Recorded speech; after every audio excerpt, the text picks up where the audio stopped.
He actually pioneered the BCBF concept in SBI, which gave a kickstart to the entire process.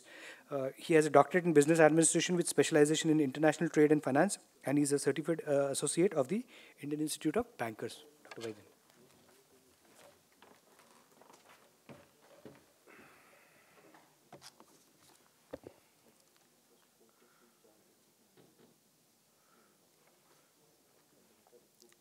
Dr. Tyagi, Mr. Sandhu, my friend Mr. Karath, and ladies and gentlemen.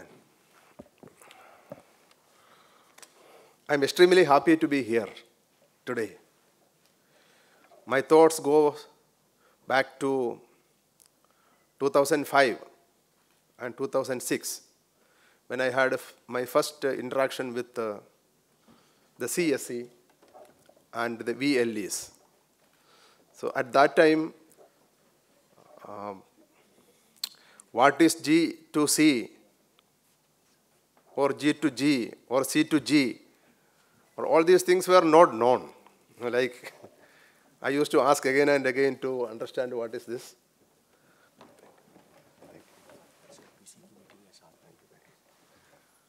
So I used to learn what is the G to C and the G to G and all. So I am very happy to see that everybody is now using it so commonly, G to C and all. And of course, VLE was also something which was not known at that time. We were still in the initial days. I remember the days when I went to somewhere near Baramati, where the first, I think, VLE of Maharashtra was being piloted for the first time. And I also remember going to an engineering college where, the computer center was being set up and all. At that time, when I saw that young lady standing in the VLA, I could never imagine that that lady would ever be able to do sizable business in the days to come. I do not know whether that lady is still there or somebody else is there. But looking at the faces of all of you who are sitting here, I am extremely happy because all of you are young and healthy and energetic. And the whole life is before you.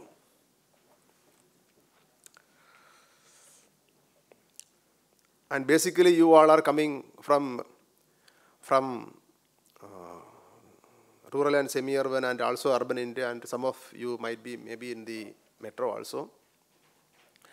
We always wonder when the financial crisis happened all over the world, and when many globally reputed banks were being closed down, why the Indian financial sector and Indian economy did not have a major shake-up. The reason was not because the share market was going up or the export was going up or some miracle happened. The reason was that more than 600,000 villages of India was growing. And these 600,000 villages where 70–80% of our population is living was growing. And the reason for that growth was actually the measures taken by the government of India and the state governments, the Reserve Bank of India, and also the banks. Many of you may not be knowing that a person who is joining a banking service has to go to a rural India and serve there for a minimum period of 3 years. It is compulsory. And I am sure such rules must be there in the government also. So what happens is that we go to villages, we have a branch there, we live there. I remember when I was going to Ankleshwar Industrial Estate, not far from here in 1980, there was no flyover bridge, there was no road even. I had to use gumboots to walk to the GIDC shed where State Bank of India's branch was located. And whenever I am crossing that road, Bombay, Surat, Baroda road, railway road, there was always 1 or 2 goods trains, they are either loading or unloading, and I had to go under the goods train to go to the other side. and then come. Today, if I go to that place, it's totally, changed. It's like a mini metro with all flyovers and everything. That is just an example of the places where the banking sector, basically the public sector banks, have gone all across the country. Now, I joined the bank in 1979. Once in a while, I see people who come and tell me that, sir, you remember 1981, you had sanctioned a 25,000 rupee loan to me, and I borrowed 75,000 rupees from my wife's family, and I set up this business, and now I am global largest producer in some chemical thing. I am talking about Johannesburg, from where I have come some 5 months back. And hundreds of cases like that, thousands of cases like that has happened. So when this rural India is growing, when the bank goes there, the school comes there, the housing complexes come, road come, auto rickshaw come, cinema halls come, and the country grows like that. And whatever happens to the share market or anywhere in the world, that engine will run. Now, whenever we are talking about the financial inclusion, taking financial services to poor people and all, we all talk about the big examples, in Africa and all. I lived there for 4.5 years and I'm coming back. Let me explain to you that the world's best financial inclusion model is in India. And that is not because, of any major thing that has happened out of the country or something. It is because of the work done by our own people here. The vision of our government, whatever government it is, whether it is whatever party it is, the vision of the government, the vision of the Reserve Bank of India, who is the regulator, and also the participation of the banks and others. When we talk about this, generally we have a feeling that if you go and open a bank account, then that is financial inclusion. We read a lot of literature in the media, newspapers and other places that, okay, we want to give a bank account to everybody. So we have gone ahead and given bank accounts to everybody. All banks have gone on a mission mode from village to village, from road to road. We all walked and covered and opened bank accounts and forced upon the people to open bank accounts. What has happened is that some 40–50% of the bank accounts are there, but no transactions in the account, because it was not a need which was coming from within at that time. Today the times have changed. In 2005, when State Bank of India for the first time started its financial inclusion initiatives, there was nothing in front of us. It was only investment which we thought would never give us any money back. People were to be invested, and significant amount was to be invested in technology and computer systems, training, travel and all. There were major 3 mission critical ingredients for the success of financial inclusion at that time. The most important thing was that there was no connectivity. You go to a place, you try doing your biometric card. We actually launched the first biometric card of in ISOL, I think in November 2005. There was no connectivity. You go to some place, you have a mobile phone, but then it doesn't work. And then the lady who is running that, she says that, sir, you please walk up to the 2nd floor, and in the corner of that 2nd floor, we will get a connectivity. So we all walk up to the 3rd floor, and then we have got that, the cell phone and the handheld machine for reading the biometric identification.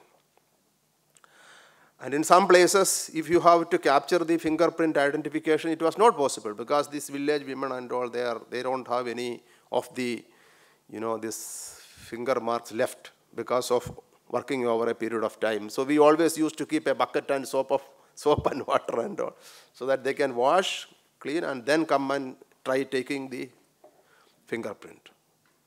So after 5 years, when I returned from my foreign posting, I found wherever I have gone, in my present assignment, I have to go to all the places. So wherever I am going, my mobile phone is working.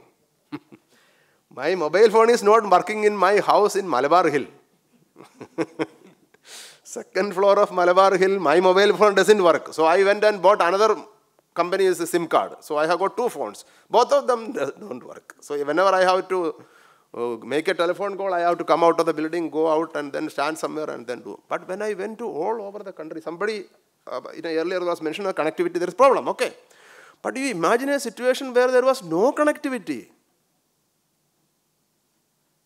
Today, where I went to all the rural places, I am actually going to all the villages for conducting our agricultural melas and all those things. So connectivity is there, mobile phone is there. So a major thing was sold at that time. And then there was no BC available. Business correspondent karke koi nahi tha. And somebody came as business correspondent and that poor fellow himself was struggling. Today when I came back, I am finding that business correspondents are there plenty. So, you have to ration out your branches, courts and all those things. And at that time, there was no viable business model. So everywhere, Reserve Bank people, government people and all were saying if the BC model has to succeed, there has to be a viable business model. If there is no viable business model, it will fail. So the first time the DBT, direct benefit transfer, was transferred in Warangal. SBI's SBI Tiny Card was used. That was sometime early 2006. State government gave the old age pension or some other government benefit through SBI's card.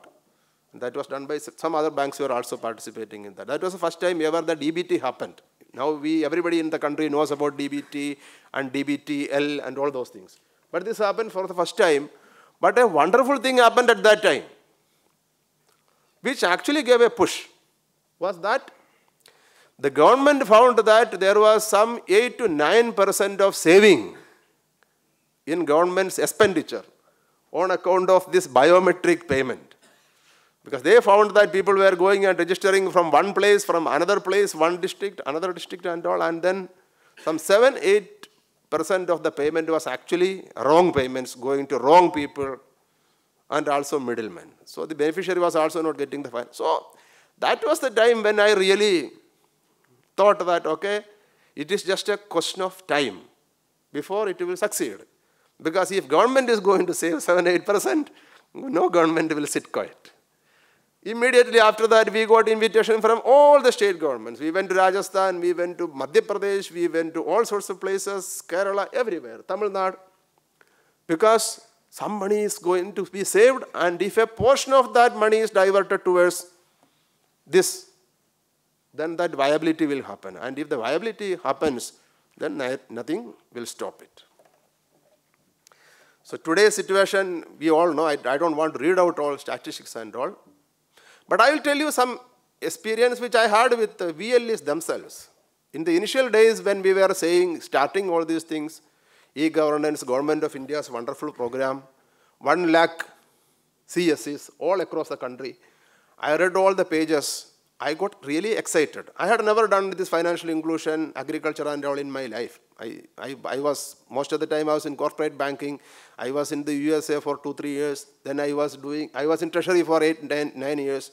Then I went into, like we all get transferred. So I went into agriculture and rural and self-help groups in Tamil Nadu, which was a very successful model. I found that 99.9% was our recovery rate in Tamil Nadu at that time in self-help groups. And if there is a meeting, 10,000 women minimum will come for a huge meeting. And they come in trucks, they come in tractor, they come walking.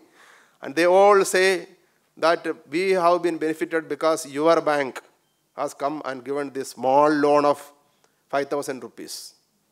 They will come and put a flower garland. And I refuse. Because I am not responsible for that. It is State Bank of India which has done. I happened to be there at that time. No, sir. Sir, 2 years back, we were nothing. We used to save our money, hide our money every day. And our husbands come and take away the money and spend that money. We had no voice. Now we are a self-help group. If there is a problem in a house, all of us go. And the problem is solved. So the real empowerment has happened because you have come to this village. You mean State Bank of India. I'm sure all other banks also, because it's all, you have come to this place. So I thought, what is this? This is great. This has to continue. And whatever be the cost, this has to continue. And it continued. It continues. Still there may be some problems here, there and all those things. And then the country and the bank has got so many problems. Big loans, small loans, micro loans. Problems are always there. But see the benefit. I went to some remote place away 1 hour, 1.5 hours drive from Gandhinagar to go to a VLE at that time. So, because that was so far away, I wanted to test how it will work. And I went there, young man, and I found that so many people were coming and then showed me for the first time this government challan payment and then this certificate taken and all those things. Vision. Somebody started that in Government of India and then it was coming to the ground. And now as we were all saying, it's a huge, huge opportunity in front of us. And that 3 lakh crore government benefits going to the poor people with no intermediary, where 25 to 30% of the money was being taken away by the people in between. And then the problems coming on account of that. All those things are getting eliminated in one go. So this CSC has come a long way. Wherever I was going and speaking and all at that time, it was just a dream. And I remember Mrs. Aruna Sundararajan who was there. And before that, she was in Kerala also doing the Akshaya and all, I suppose. So we go and we speak and all, and then there was nothing to show. Today, everything is to show. I went all around 2006, 2007. I went all around the Bombay fish markets, taxi stands, and other places. And in remote places of Ahmedabad, where the auto rickshaw drivers, they all come from Bihar, UP and all. I asked them, how do you send money? Sir, we can't send money. We wait for somebody to go to our place and then we give it to them. And 10 of us live in this 10 by 10 room. And when one group is going to work, we sleep. And we always hide our money somewhere. And we never know when the money reaches.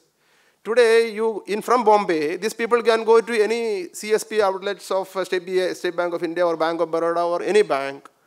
And instantly their money is credited there and they get a receipt. And it is not only Bombay, everywhere. Similarly for other government services also. People need not go all the way and stand in queue and all those things. So we have come a long way. I don't want to speak too much about it. But because it is taking banking services to the rural India, let me explain to you that the most important thing of opening bank accounts, over 10 crore basic savings bank account has opened in the last 3 years. Of which more than 7 crore has come through the BC channel. BC channel like the BCs. More than 18 crore accounts have been opened. 7,400 rural branches have been set up.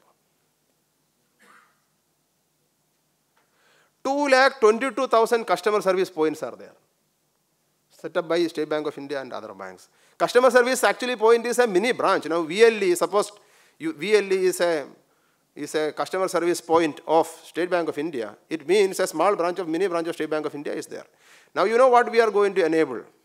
We are going to enable all disbursements of loans, rural loans, KCC, that is Kisan Credit Card and all loans through this CSPs like VLE and all. Because there is no need for the farmer to travel 7, 8, 10, 15, 20 kilometers and lose 1 day's wages to go to the branch, stand in queue and get the loan disbursed. Similarly, for loan repayment of farmers, self-help groups and other people, they don't have to go all the way to the bank. They can go to a VLE and credit the money there. And instantly they get a receipt.